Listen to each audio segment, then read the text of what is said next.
Students, আজকে আমাদের আলোচনার বিষয়বস্তু হলো পপুলেশন অর্থাৎ জনসংখ্যা এবং ইকোলজিতে এই পপুলেশন স্টাডি এবং তার বিভিন্ন ক্যারেক্টারিস্টিক্স আমরা জেনে নেব। স্টুডেন্টস, পপুলেশন শব্দটা ল্যাটিন শব্দ পপুলাস থেকে এসেছে। POPULUS, পপুলাস থেকে এসেছে, যার অর্থ হলো পিপল বা জনগণ। এখন আমরা যদি ইকোলজির ভাষায়, বাস্তুবিদ্যার ভাষায় পপুলেশনের সংজ্ঞা বলতে চাই, তাহলে আমরা দেখব পপুলেশন হলো একটা নির্দিষ্ট স্থানে বসবাসকারী এমন কতগুলো একই প্রজাতিভুক্ত জীব, যাদেরকে আমরা বলবো পপুলেশন। অর্থাৎ আমরা বলতে পারি এখানে যেটা বলা হচ্ছে যে এ গ্রুপ অফ ইন্ডিভিজুয়াল, মানে একই রকম দেখতে কতগুলো ইন্ডিভিজুয়াল, মানে যাদের মধ্যে অনেক জেনেটিক্যালি সর্বাধিক মিল থাকবে, অফ সেম স্পিসিস, একই স্পিসিস অর্থাৎ একই প্রজাতির অন্তর্ভুক্ত তারা, of organisms that occupy the same area, এবং সেটা তারা একটা নির্দিষ্ট স্থানে সেম এরিয়াতে বসবাস করবে, সেখানকার ইউজিং দ্য সেম রিসোর্সেস, মানে সেখানকার সমস্ত রিসোর্স ইউজ করে, and acted upon by the same environmental factors, অর্থাৎ সেখানকার যে পরিবেশগত প্রভাবগুলোর দ্বারা সবাই একইভাবে প্রভাবিত হবে। এখন এই পপুলেশন যেটা হচ্ছে যে তার মানে একটি নির্দিষ্ট স্থানে বসবাসকারী একই প্রজাতিভুক্ত জীবগোষ্ঠী, যাদের মধ্যে একটা নিকট সম্পর্ক বর্তমান। এখন আরেকটা এর সঙ্গে আমরা বলবো যে এরা প্রত্যেকে হবে আন্তঃপ্রজননশীল, অর্থাৎ এরা ইন্টারব্রিডিং অর্গানিজমস হবে। ঠিক আছে, একে আমরা বলবো তাহলে পপুলেশন। আমরা একটি উদাহরণ দিয়ে এটা বোঝাতে পারি। এখানে তোমরা দেখতে পাচ্ছ যে একটা জায়গাতে, একটা ইকোসিস্টেমে অনেকগুলো একই প্রজাতির জীব, অর্থাৎ কতগুলো জেব্রা তারা বসবাস করছে। এগুলো সমস্ত একই প্রজাতির জীব। এখানে এরা পরস্পরের সাথে আন্তঃপ্রজননশীল এবং এদের পরস্পরের সাথে একটা সম্পর্ক আছে এবং জেনেটিক্যালি সিমিলার, নিকটবর্তী সম্পর্ক আছে এদের, এবং এরা একত্রে এই নির্দিষ্ট স্থানটিতে নির্দিষ্ট পরিবেশে দ্বারা প্রভাবিত হয়ে থাকে। এদেরকে আমরা বলবো তাহলে একটি পপুলেশন। এখানে অন্যান্য বিভিন্ন প্রজাতির অনেকগুলো পপুলেশন একসাথে এরকম যে কোনো একটি জায়গায় বাস করতে পারে। তো পপুলেশন বোঝার পর আমরা এবার জানবো যে পপুলেশন ইকোলজি স্টাডি করতে গেলে আমাদেরকে যেগুলো জানতে হবে, কোনো একটা নির্দিষ্ট স্থানে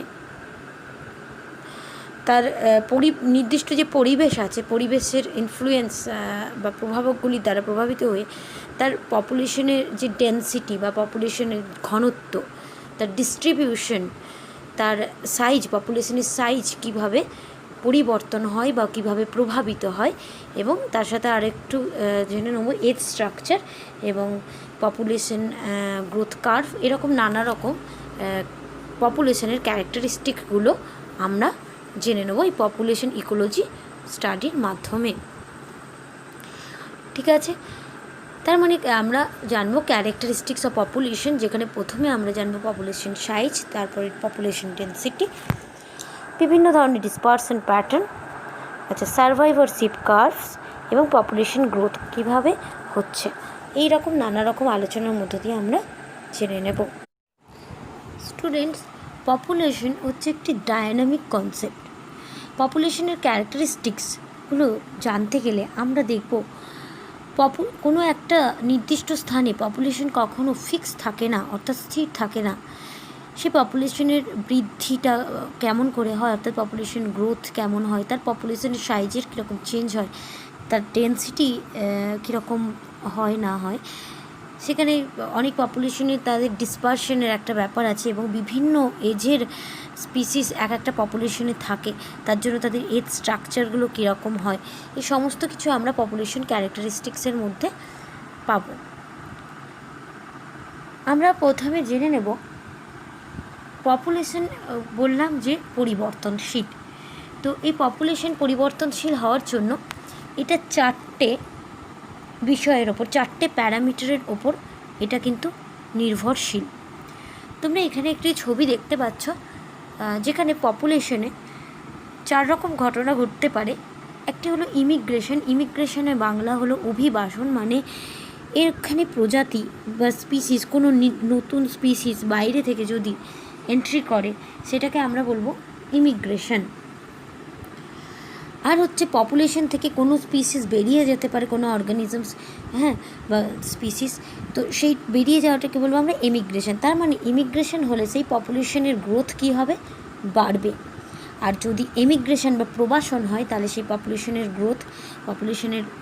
গ্রোথ বলো এবং পপুলেশনের সাইজ বলো কমবে, এবং এর সাথে সাথে পপুলেশনের ঘনত্বেরও পরিবর্তন হবে। আবার এদিকে যে কোনো পপুলেশনেই জন্ম এবং মৃত্যু অর্থাৎ বার্থ ও ডেথ থাকবে।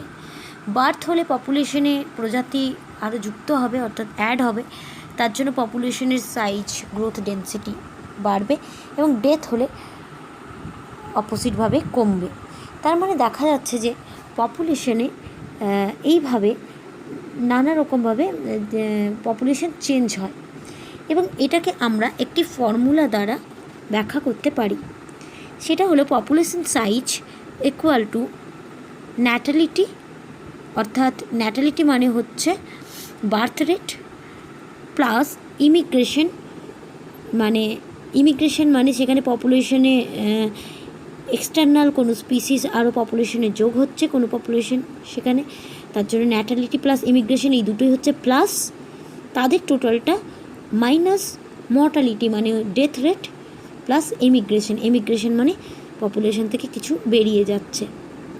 তার মানে দেখা যাচ্ছে যে এখানে প্লাস ভ্যালু হচ্ছে ন্যাটালিটি এবং ইমিগ্রেশনের, যা টোটাল থেকে মাইনাস করতে হবে, মাইনাস ভ্যালু যাদের সেটা হচ্ছে মর্টালিটি অর্থাৎ মৃত্যুহার এবং ইমিগ্রেশনে। তাহলে আমরা পাবো যে রেজাল্ট পাবো সেটা হচ্ছে তার পপুলেশন সাইজ। স্টুডেন্টস, আমরা পপুলেশন সাইজ কীরকম চেঞ্জ হয়, পপুলেশনের যে ডায়নামিক কনসেপ্ট অর্থাৎ চেঞ্জেবল, সেটা আমরা জানলাম। এখন আমরা জানবো দুটো গ্রোথ কার্ভ অর্থাৎ বৃদ্ধির লেখচিত্র সম্পর্কে। পপুলেশনে ক্ষেত্রে দুটো লেখচিত্র আমরা পাব। একটি গ্রাফ কাগজে যদি সময়কে আমরা এক্স অক্ষ বরাবর এবং পপুলেশনের সংখ্যাকে আমরা ওয়াই অক্ষ বরাবর প্লট করি, তাহলে এরকম দুটো পপুলেশনের বৃদ্ধির লেখচিত্র পাবো। একটি হলো যে আকৃতি, একটি হলো এস আকৃতি। তোমরা এখানে দুটো লেখচিত্র দেখতে পাচ্ছ, চলো আমরা দেখে নেব যে আকৃতি এবং এস আকৃতি লেখচিত্রগুলো কিভাবে ব্যাখ্যা করতে পারি। ছবিতে আমরা যে আকৃতি এবং এস আকৃতি দুটো কার্ভই যে দেখতে পাচ্ছি, তার মধ্যে যে আকৃতির বৃদ্ধিরূপটা দেখো, সময় সাপেক্ষে পপুলেশনের জীব সংখ্যাকে মানে পপুলেশন সংখ্যাকে যদি আমরা স্থাপন করি, তাহলে এই যে আকৃতির লেখচিত্র আমরা দেখব একটা ক্রমবর্ধমান পপুলেশনের বৃদ্ধিরূপ, ঠিক আছে, যার 3টে পর্যায়। একটি হলো প্রাথমিক পর্যায় মানে একদম প্রাইমারি স্টেজ, যেটা অর্থাৎ যদি কোনো জীবগোষ্ঠী একদম প্রাইমারি স্টেজে কোনো একটা পরিবেশে থাকে, তাহলে সে প্রথমে নিজেকে মানিয়ে নিতে, সেখানে অ্যাডাপ্ট করতে কিছুটা সময় নেয়, ফলে এই সময় জীবের বৃদ্ধিটাও ধীরে ধীরে ঘটে। যেহেতু জীবের বৃদ্ধি ধীরে ধীরে হয়, তাই এক্ষেত্রে আমরা এই দশাকে বলবো ল্যাগ দশা বা ধীর বৃদ্ধির দশা। এখন চলো দেখে নিই দ্বিতীয় পর্যায় দশা। দ্বিতীয় পর্যায়ে জীব যেহেতু অ্যাডাপ্টেশন করে নিয়েছে এবং ওখানে ও খুব ভালো করে পরিবেশের সাথে খাপ খাইয়ে বসবাস করতে শুরু করে, তখন তাদের বৃদ্ধি খুব দ্রুত হয়। এটা হচ্ছে জীবের বৃদ্ধির চূড়ান্ত অবস্থা। তাই এই দশাটাকে আমরা বলবো তখন এক্সপোনেনশিয়াল ফেজ বা লগ ফেজ। দ্রুত বৃদ্ধির দশাকে আমরা বলবো লগ ফেজ। এরপর হচ্ছে তৃতীয় পর্যায়। এখানে আস্তে আস্তে এবার জীব তার জীবনচক্রের পরিণতির দিকে যায়, অর্থাৎ জীব সংখ্যা এখানে অনেক বেড়ে যায়, আস্তে আস্তে তাদের রিপ্রোডাকশন হয়, জনন হয় এবং জীবনচক্রের পর্যায়গুলো সব ওভারকাম করে তারপরে, এবং যখন কি হয় না, তাদের অফস্প্রিংগুলো তার মানে বেড়ে যাচ্ছে, অর্থাৎ পপুলেশনের জীব সংখ্যা বেড়ে যায়, ফলে তাদের খাদ্য, আশ্রয় ইত্যাদি নানা রকমের ক্ষেত্রে প্রতিযোগিতার শুরু হয়ে যায়, তখন জীব সংখ্যা কমতে থাকে। আর যেহেতু জীব সংখ্যা কমছে, এটাকে আমরা বলবো ডিক্লাইন দশা। তাহলে যে আকৃতির বৃদ্ধি রূপের যে কার্ভ আমরা দেখছি, সেখানে 3টে দশা, একটা প্রাথমিক পর্যায়ে ধীর বৃদ্ধির দশা বা ল্যাগ দশা, দ্বিতীয় পর্যায়ে দ্রুত বৃদ্ধির দশা বা লগ দশা বা এক্সপোনেনশিয়াল ফেজ, তৃতীয় পর্যায়ে হচ্ছে ডিক্লাইন ফেজ। ঠিক আছে, এখন এই যে আকৃতির লেখচিত্রগুলি দেখা যায় সাধারণত পতঙ্গ, শৈবাল প্রভৃতির বৃদ্ধির ক্ষেত্রে, তাদের ক্ষেত্রে বিভিন্ন শর্তের উপর নির্ভর করে, যেমন খাদ্য, বস্ত্র, তাদের বাসস্থান অর্থাৎ ফুড, তাদের স্পেস, এগুলো কতটা অ্যাভেলেবেল আছে তার জন্য, বিভিন্ন অন্যান্য এনভায়রনমেন্টাল কোনো তাদের কোনো অ্যাডভার্স কন্ডিশন আছে তার উপর, তাদের পপুলেশনে কত জীব সংখ্যা অর্থাৎ কতগুলো অর্গানিজম, নাম্বার অফ অর্গানিজমস কত আছে সেগুলোর উপর, তাদের রিপ্রোডাক্টিভ রেটের উপর অর্থাৎ জনন ক্ষমতার উপর ডিপেন্ড করে এই যে আকৃতির বৃদ্ধির লেখচিত্র অনুসরণকারী জীবেদের ক্ষেত্রে। এবারে আমরা দেখে নেব এস আকৃতির বৃদ্ধিরূপ। এক্ষেত্রে আমরা যদি সময়কে এক্স অক্ষ বরাবর এবং পপুলেশন সংখ্যাকে ওয়াই অক্ষ বরাবর ধরে বসাই, তাহলে আমরা দেখব এর মধ্যে 5টা পর্যায় লক্ষ্য করব। প্রথম পর্যায়ে জীবগোষ্ঠী অবশ্যই নিজেকে মানিয়ে নেওয়ার জন্য একটু বৃদ্ধি তার কম হবে, পপুলেশনের বৃদ্ধি, হ্যাঁ, তো এটাকে বলবো আমরা ল্যাগ দশা, যেটা আগে জেনেছিলাম, এখানেও ল্যাগ দশা আছে। এরপরে অনুকূল পরিবেশে মানিয়ে নেওয়ার পর তার বৃদ্ধি দ্রুত হয়, এটাকে বলবো আমরা ধনাত্মক দশা, ধনাত্মক ত্বরণ দশা বা পজিটিভ অ্যাক্সিলারেশন ফেজ। এরপরে জীবটি যখন আরও ভালোভাবে মানিয়ে নিতে পারে, আরও দ্রুত তাদের রিপ্রোডাক্টিভ রেট বেড়ে যায় এবং বংশবৃদ্ধি করে, তখন সেই দশাকে আমরা বলবো লগ ফেজ বা এক্সপোনেনশিয়াল ফেজ। চতুর্থ পর্যায়ে আস্তে আস্তে এবার এদেরও জীবনচক্রের শেষ দিকে চলে আসছে এবং পপুলেশন ক্রমাগত বৃদ্ধির ফলে জনসংখ্যা যে বাড়ছে, তার জন্য খাদ্য, বাসস্থান ইত্যাদিতে প্রতিযোগিতার সম্মুখীন হতে হয় এবং আস্তে আস্তে পপুলেশন ডিক্লাইন হতে থাকে। এটাকে আমরা তখন বলবো নেগেটিভ অ্যাক্সিলারেশন ফেজ বা ঋণাত্মক ত্বরণ দশা। এরপরে পপুলেশনটি একটি সাম্যাবস্থায় থাকে, অর্থাৎ যেখানে জন্ম মৃত্যু প্রায় সমান রেটে হতে থাকে, অর্থাৎ এখানে কোনো একদম পপুলেশন পুরো এক্সটিংক্ট হয়ে যাচ্ছে না বা পুরো স্টপ হয়ে যাচ্ছে না, একটা লাস্টে একটা কনস্ট্যান্ট রেটে যেখানে জন্ম যত হবে মৃত্যু তত হবে, এইভাবে একটা মোটামুটি একটা ইকুইলিব্রিয়ামে আসছে তার পপুলেশনের যে বৃদ্ধির রেটটা বলো বা পপুলেশনের যে থাকার যে টিকে থাকার যে তার হারটা বলো, সেটা তখন একটা সাম্যাবস্থায় থাকছে। তাই আমরা এটাকে বলবো স্থিতিশীল অবস্থায় যেহেতু থাকছে, এটাকে বলবো স্টেশনারি ফেজ বা স্থিতিশীল দশা। এইভাবে আমরা দেখলাম যে আকৃতির এবং এস আকৃতির দুটো বৃদ্ধিরূপ। আচ্ছা, এস আকৃতির বৃদ্ধিরূপ যেখানে যে সমস্ত জীবের মধ্যে হয়, তার মধ্যে আমরা মানুষরা পড়ি। মানুষ বিভিন্ন উন্নত শ্রেণীর প্রাণীর পপুলেশন, উদ্ভিদের পপুলেশনে বৃদ্ধির ক্ষেত্রে এই ধরনের কার্ভ আমরা দেখতে পাই। আমরা দু রকমের বৃদ্ধির লেখচিত্র জেনে নিলাম। আচ্ছা, এই কার্ভগুলো বোঝার সময় আমরা দেখে নেবে যে এখানে ক্যারিং ক্যাপাসিটি বলে একটা গ্রাফে একটা পয়েন্ট অফ ভিউ দেওয়া আছে, যেটা হচ্ছে ক্যারিং ক্যাপাসিটি, যেটা আমরা এখানে রেড কালারের একটা মার্কিং জোন দিয়ে দেখছি। এই ক্যারিং ক্যাপাসিটি আমরা কাকে বলবো? যা এই ক্যারিং ক্যাপাসিটির বাংলা অর্থ হচ্ছে ধারণ ক্ষমতা। চলো আমরা দেখে নিই ক্যারিং ক্যাপাসিটি কাকে বলে।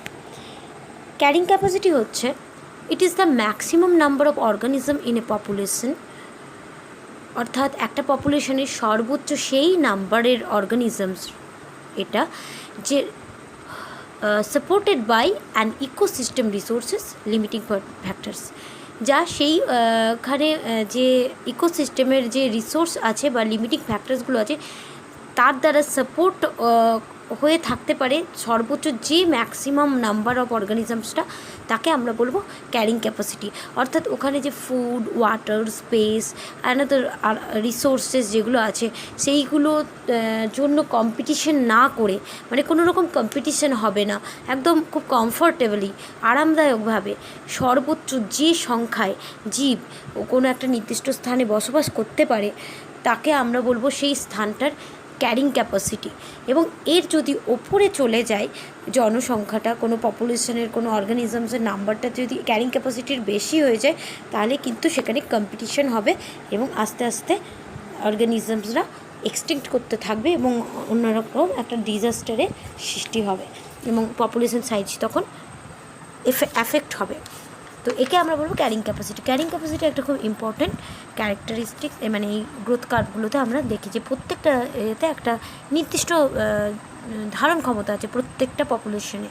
সেই ধারণ ক্ষমতার মধ্যে অর্গানিজমসটা থাকলে সেই পপুলেশনটা স্টেবল থাকে এবং কোনো হ্যাম্পার্ড বা ক্ষতিকারক ব্যাপারটা হয় না, যেখানে প্রতিযোগিতার সম্মুখীন হতে হয় না অর্গানিজমসদের।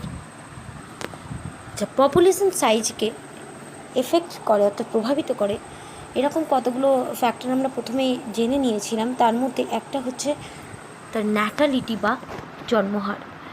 ন্যাটালিটি বা জন্মহার আমরা কাকে বলবো না, কোনো একটা নির্দিষ্ট স্থানে একক সময়ে যে নতুন জীবেদের জন্ম হচ্ছে, অর্থাৎ birth rate, it is a birth rate, এটা হচ্ছে কোনো একটা নির্দিষ্ট শ্রেণীর পপুলেশনে বার্থ রেটকে আমরা বলবো, যে নতুন সদস্য যুক্ত হচ্ছে তাকে বলবো ওই পপুলেশনের ন্যাটালিটি বা জন্মহার।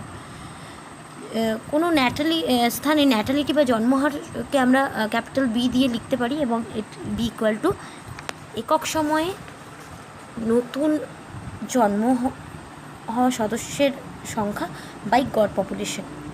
ঠিক আছে, এবার যেটা হচ্ছে ন্যাটালিটি বা জন্মহারের জন্য কোনো পপুলেশন সাইজে যেহেতু মেম্বার অ্যাড হচ্ছে, মানে নতুন জীব জন্ম নিচ্ছে, তার জন্য পপুলেশন সাইজ এখানে একটা পজিটিভ ইম্প্যাক্ট পাওয়া যাবে, অর্থাৎ আমরা পপুলেশন সাইজে দেখব বাড়ছে, পপুলেশনের গ্রোথ হচ্ছে। নেক্সট হচ্ছে মর্টালিটি, এটা হচ্ছে মৃত্যুহার। প্রতি একক পপুলেশনে একক সময়ে যদি যত সংখ্যক জীবের মৃত্যু হয় তাকে আমরা বলবো সেই পপুলেশনের মৃত্যুহার। এই মৃত্যুহারকে আমরা ক্যাপিটাল ডি দিয়ে প্রকাশ করতে পারি এবং মৃত্যুহার সমান একক সময়ে সদস্যের মৃত্যু সংখ্যা বাই গড় পপুলেশন। মর্টালিটি রেটের জন্য পপুলেশনের সাইজ ডিক্রিজ হবে এবং পপুলেশনের গ্রোথ কমে যাবে, মানে যেহেতু এটা একটা মাইনাস অর্থাৎ নেগেটিভ ইম্প্যাক্ট। তাহলে আমরা ন্যাটালিটি এবং মর্টালিটি কাকে বলে জানলাম। এবার আমরা জানবো পপুলেশনে আরও দুটো এরকম পজিটিভ ও নেগেটিভ ফ্যাক্টর আছে যেটা পপুলেশন সাইজকে চেঞ্জ করে। সেটা হচ্ছে আমরা মাইগ্রেশনের কথা জেনেছি এর আগে। তো যেটা জেনেছি, মাইগ্রেশন মানে হচ্ছে প্রস্থান অর্থাৎ পরিযায়, এক স্থান থেকে অন্য স্থানে প্রজাতি প্রস্থান করাও বলতে পারো, বা তুমি এক স্থান থেকে অন্য স্থানে স্থানান্তরকে আমরা বলবো মাইগ্রেশন। তো অনুকূল পরিবেশের সন্ধানে এটা কোনো প্রাণীরা যেতে পারে, বিভিন্ন খাদ্যের সন্ধানে, বাসস্থানের সন্ধানে, বা নিজেদের রিপ্রোডাক্টিভ পার্টনার খুঁজতে বিভিন্নভাবে তারা কিন্তু প্রজাতিরা, বিভিন্ন জীবরা, বিশেষ করে প্রাণীরা মাইগ্রেশন করতে পারে। তো মাইগ্রেশন দু রকমের হয়, একটা ইমিগ্রেশন অর্থাৎ কোনো পপুলেশনে যদি অনুকূল পরিবেশের সুবিধার জন্য জীবেরা প্রবেশ করে, নতুন জীব প্রবেশ করে, তাকে বলবো আমরা ইমিগ্রেশন বা অভিবাসন।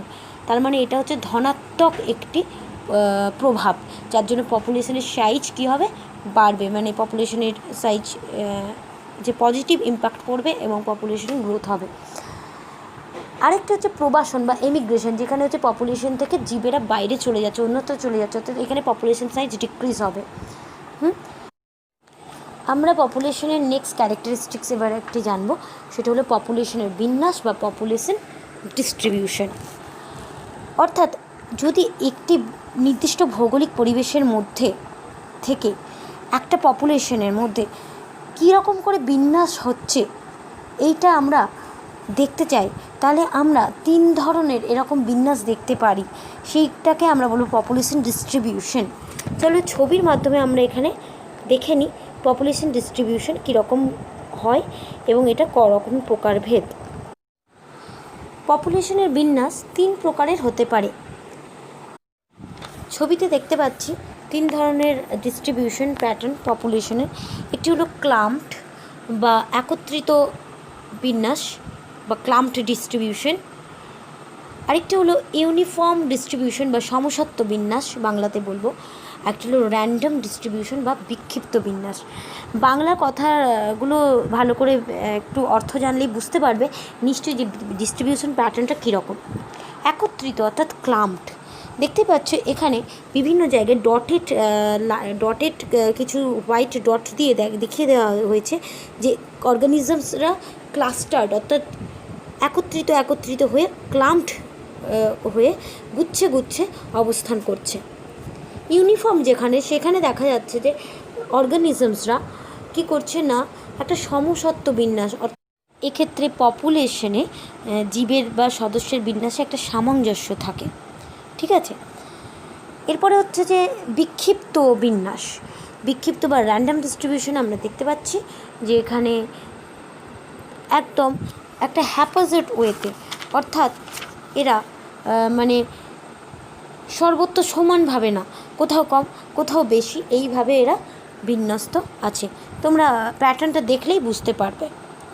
এখানে আনপ্রেডিক্টেবল প্যাটার্নে র্যান্ডামে ডিস্ট্রিবিউশন হচ্ছে, ইউনিফর্মে যেটা হচ্ছে evenly spaced, okay, and then ক্লাম্পটে হচ্ছে ক্লাস্টার টুগেদার ইন গ্রুপস। ঠিক আছে, এই 3 ধরনের প্যাটার্ন লক্ষ্য করা যায়। এখন সমসত্ব বিন্যাসের উদাহরণ আমরা বলতে পারি মেরু প্রদেশে পেঙ্গুইনদের সমসত্ব বিন্যাস দেখা যায়। বিক্ষিপ্ত বিন্যাস, মরুভূমির ক্যাকটাসের বিন্যাসকে আমরা বিক্ষিপ্ত বিন্যাস বলতে পারি। আর একত্রিত বিন্যাসের ক্ষেত্রে আমরা বিভিন্ন পুকুরে যে মাছেরা থাকে তাদেরকে বলতে পারি। আমরা মানুষেরাও অনেক এরম দলবদ্ধভাবে থাকার আমাদের একটা প্রবণতা তো আছে। তো এই ধরনের নানা রকম উদাহরণ দিয়ে আমরা এগুলো ব্যাখ্যা করতে পারি। আচ্ছা, পপুলেশনের বিভিন্ন ক্যারেক্টারিস্টিক্সের মধ্যে এবারে একেবারে অ্যাট লাস্ট আমরা একদম শেষের দিকে এসেছি। তার মধ্যে এবার শেষ যেটা হচ্ছে একটা পপুলেশনের এজ রেশিও, অর্থাৎ তাদের একটা পপুলেশনে বিভিন্ন বয়সের অর্গানিজমসরা থাকবে, জীবেরা থাকবে।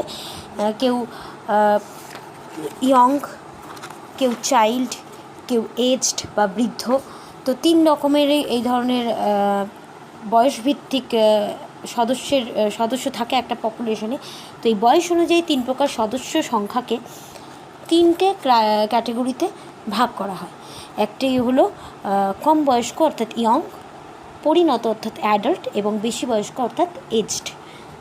এই 3 ধরনের পার্সনকে আমরা যদি বিভিন্ন ভৌগোলিক অঞ্চলের বিভিন্ন দেশের যদি পপুলেশনকে স্টাডি করি, এরকম আমরা কতগুলো পিরামিড পাবো, তাদের বয়সভিত্তিক পিরামিড পাবো। ঠিক আছে, তো এটাকে আমরা বলবো এজ পিরামিড। ঠিক আছে, এজ পিরামিড অর্থাৎ পপুলেশনে যে বয়সভিত্তিক যে জীবের সংখ্যাকে আমরা যদি বিস্তার করি ঠিক করে, তাহলে একটা পিরামিড দ্বারা তাকে আমরা উপস্থাপন করতে পারি, সেটাকে আমরা বলবো এজ পিরামিড। এবং তাদের যে বয়সের এই অনুপাতটাকে বলবো এজ রেশিও। ঠিক আছে, তো এজ ডিস্ট্রিবিউশন হলে দেখা যায় যে 3 প্রকারের এরকম পিরামিড আমরা সাধারণত দেখতে পাই। একটি হচ্ছে ত্রিভুজ আকার, হ্যাঁ, আর একটা হচ্ছে ঘণ্টাকৃতি, একটা হচ্ছে কলসাকৃতি বয়স পিরামিড। এখন এই পিরামিডগুলো যেটা হচ্ছে যে কীভাবে মানে তৈরি হচ্ছে, যেমন ট্রায়াঙ্গুলার পিরামিড, তারপরে বেল শেপেড পিরামিড আর পিচার শেপেড পিরামিড, 3টে। এখানে 3টে স্টেজে ভাগ করা হচ্ছে একটা পপুলেশনের জীবগোষ্ঠীকে। একটা হচ্ছে যে প্রি রিপ্রোডাক্টিভ, একটা রিপ্রোডাক্টিভ এবং post reproductive. Pre reproductive means হচ্ছে ইয়ংরা, রিপ্রোডাক্টিভ মানে হচ্ছে অ্যাডাল্ট, এবং প্রজননোত্তর অর্থাৎ পোস্ট রিপ্রোডাক্টিভ মানে হচ্ছে এজড অর্থাৎ বৃদ্ধরা। তো ট্রায়াঙ্গুলার যে এজ পিরামিড সেখানে একদম বেসে থাকছে তার মানে প্রি রিপ্রোডাক্টিভ ফেজের যে অর্গানিজমসরা, সেটা এখানে অনেক বেশি। তারপরে হচ্ছে রিপ্রোডাক্টিভদের নাম্বার, তারপরে হচ্ছে পোস্ট রিপ্রোডাক্টিভ, অর্থাৎ এখানে সবথেকে কম হচ্ছে পোস্ট রিপ্রোডাক্টিভ। বেল শেপেডে যেটা হবে, এটা বেল শেপেড কেন হয়েছে না, এখানে রিপ্রোডাক্টিভ এবং প্রি রিপ্রোডাক্টিভ এদের সংখ্যাটা সমান, তার জন্য এই তলাটা একদম বেসটা এরকম হয়েছে। এবং তারপরে হচ্ছে এখানে পোস্ট রিপ্রোডাক্টিভ। আর যেটা হচ্ছে এখানে এরপরে হচ্ছে আর্ন সেপেট বা পিচার সেপেট, যেটা কলসাকৃতি, যেটা আর্ন সেপেটও বলতে পারি। তো সেখানে হচ্ছে দেখা যাচ্ছে যে এখানে একদম পোস্ট রিপ্রোডাক্টিভ ফেজের জীব সংখ্যা এখানে বেশি হয়, তার জন্য ওপরটা উল্টে গেছে, এবং সবথেকে কম হয় এখানে প্রি রিপ্রোডাক্টিভটা, তার জন্য তলাটা ন্যারো হয়ে গেছে। এইভাবে বিভিন্ন বয়সের মানে স্টেজে অনুযায়ী সাজিয়ে আমরা বিভিন্ন ধরনের এজ পিরামিড পেতে পারি। এখন এই ত্রিকোণাকৃতি যদি বয়সভিত্তিক পিরামিড, যেটা ট্রায়াঙ্গুলার দেখলাম, এটা আমরা লক্ষ্য করি আমাদের ইন্ডিয়াতে আমাদের হিউম্যান পপুলেশন অনেকটা এই পিরামিডটাকে মানে এই পিরামিডের মধ্য দিয়ে যায়, মানে এক্সপ্লেন করে। আর কোনো উন্নত দেশে পপুলেশনে যেখানে দেখবে তাদের মানে মানে এজ পার্সেন্টটা অনেক কম এবং তাদের রিপ্রোডাক্টিভ প্রি রিপ্রোডাক্টিভ একই রেশিওতে থাকে, সেটা আমরা বেল শেপেড পিরামিডে পাই। আর যদি কোনো অনেক ফাঁকা ফাঁকা জায়গা হয়, যেমন আমাদের Andaman Nicobar island, Italy, Germany, এই সমস্ত দেশগুলোতে যদি আমরা পপুলেশন পিরামিড দেখতে যাই, সেখানে আনশেপেড বা পিচার শেপেড এজ পিরামিড বা বয়সভিত্তিক পিরামিড আমরা দেখতে পাবো। ঠিক আছে স্টুডেন্টস, এবার আমরা একটুখানি রিভার্সিভ অর্থাৎ উদ্বর্তন কার্ভ সম্পর্কে। এটা এমন একটা কার্ভ যেখানে কোনো পপুলেশনের জীবনচক্রে মৃত্যুর ঘটনার উপর নির্ভর করে এটা উপস্থাপন করা হয়। অর্থাৎ এই কার্ভে আমরা 3 প্রকারের আমরা কার্ভেচার দেখতে পাবো। একটা হচ্ছে ডায়াগোনাল বা কৌণিক কার্ভ, একটা উত্তল কার্ভ বা কনভেক্স কার্ভ, একটা হচ্ছে অবতল কার্ভ বা কনকেভ কার্ভ। ঠিক আছে, কৌণিক কার্ভ বা ডায়াগোনাল কার্ভ যেটা, সেটা হচ্ছে যে সমস্ত জীবেদের জীবনচক্রে মৃত্যুর হার সমস্ত বয়স সেই ধ্রুবক থাকে, তাকে আমরা একটা সোজা কৌণিক রেখা বরাবর আমরা রিপ্রেজেন্ট করতে পারি। যেমন পাখির জীবনচক্রে দেখা যায় এটা, হাইড্রা জাতীয় যে জীব প্রাণীরা আছে তাদের ক্ষেত্রে এই কার্ভ দেখা যায়। উত্তল কার্ভ অর্থাৎ কনভেক্স কার্ভ, এটা হচ্ছে পপুলেশনে এরকম ক্ষেত্রে জীবেদের জীবনচক্রে দেখা যায় বৃদ্ধ বয়সে মৃত্যুর হার খুব বেশি হলে একটা উত্তল কার্ভ আমরা পাবো। যেমন মানুষ, র্যাবিট, ফ্রুট ফ্লাই, হ্যাঁ, বিভিন্ন স্তন্যপায়ী প্রাণীদের জীবনচক্রে এই কার্ভ দেখা যায়। অবতল কার্ভ অর্থাৎ কনকেভ কার্ভ, যেটা হচ্ছে যে সকল জীব তাদের জীবনচক্রে দেখা যায় যে অপরিণত বয়সে মৃত্যুর হার বেশি। হ্যাঁ, যেমন অমেরুদণ্ডী প্রাণী, বিভিন্ন ইনসেক্টস বলো, প্রচুর ওরা দেখবে জীবনচক্রে অনেক বেশি করে, অনেক রিপ্রোডাক্টিভ হার বেশি এবং অনেক বেশি করে ওরা অফস্প্রিং তৈরি করে, একটাই কারণে ওদের লাইফটা ভীষণ আনসেটেল, মানে বিভিন্ন অ্যাডভার্স কন্ডিশনে ওদের যেতে হয়। তো তার জন্য ওদের অনেক ইয়ং স্টেজেও অফস্প্রিংগুলো মারা যেতে পারে। তো তাদের কার্ভটাকে তখন আমরা কিরম পাবো না, অবতল পাবো। হ্যাঁ, তো বিভিন্ন অমেরুদণ্ডী প্রাণী, মাছ, ওয়েস্টার, এদের ক্ষেত্রে তো এই কার্ভটাকে আমরা বলবো সার্ভাইভারশিপ কার্ভ। ঠিক আছে, যেখানে আমরা তাদের জীবনচক্রে মৃত্যুর হারের উপর ডিপেন্ড করে 3 রকমের জীবেদের কার্ভ আমরা পাচ্ছি। আমরা আজকে পপুলেশনের বিভিন্ন ক্যারেক্টারিস্টিক্সগুলো এবং পপুলেশন ইকোলজি সম্পর্কে বিভিন্ন টপিকগুলো জেনে নিলাম। আমাদের ক্লাস 12-এর সিলেবাসে ইউনিট 5-এর প্রথম চ্যাপ্টার বাস্তুবিদ্যা, পরিবেশ এবং পপুলেশনের সংক্রান্ত যে চ্যাপ্টারটি আছে, সেটি আজকে আমাদের সিলেবাস শেষ হলো।